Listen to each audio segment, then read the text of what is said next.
Lebah adalah salah satu makhluk kecil yang memiliki peran luar biasa besar dalam kehidupan di bumi. Ukurannya mungil, namun sistem hidupnya begitu kompleks, teratur, dan nyaris sempurna. Bahkan Allah secara khusus mengabadikan lebah dalam Al-Quran melalui satu surat bernama An-Nahl, yang berarti lebah.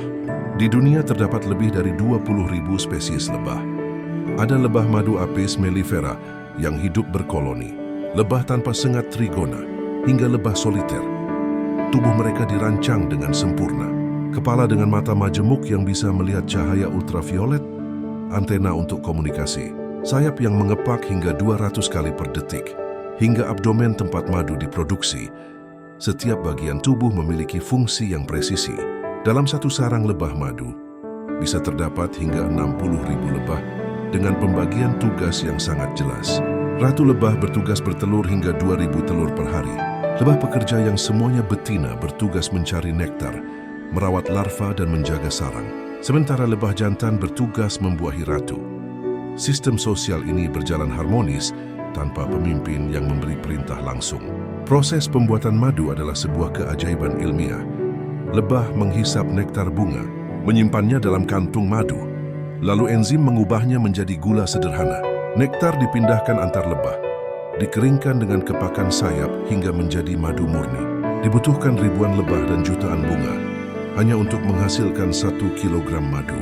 Allah berfirman dalam Quran Surat An-Nahl, ayat 68 dan 69. Dan Tuhanmu mewahyukan kepada lebah, buatlah sarang-sarang di gunung-gunung, di pohon-pohon dan di tempat yang dibuat manusia. Fakta ilmiah menarik membuktikan kata kerja yang digunakan berbentuk feminin sesuai dengan fakta bahwa lebah pekerja adalah betina. Madu pun disebut sebagai obat jauh sebelum kedokteran modern menelitinya. Lebah bukan hanya penghasil madu. Mereka membantu penyerbukan 75% tanaman pangan dunia. Tanpa lebah, banyak buah dan sayur akan punah.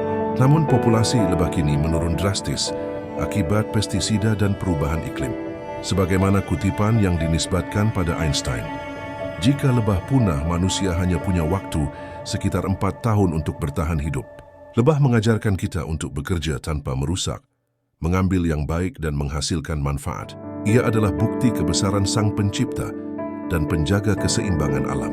Jika lebah saja taat pada tugasnya, lalu bagaimana dengan manusia yang diberi akal? Terima kasih telah menonton. Jangan lupa untuk like, komen, dan subscribe untuk konten edukatif lainnya. Mari kita jaga kelestarian lebah untuk masa depan bumi kita.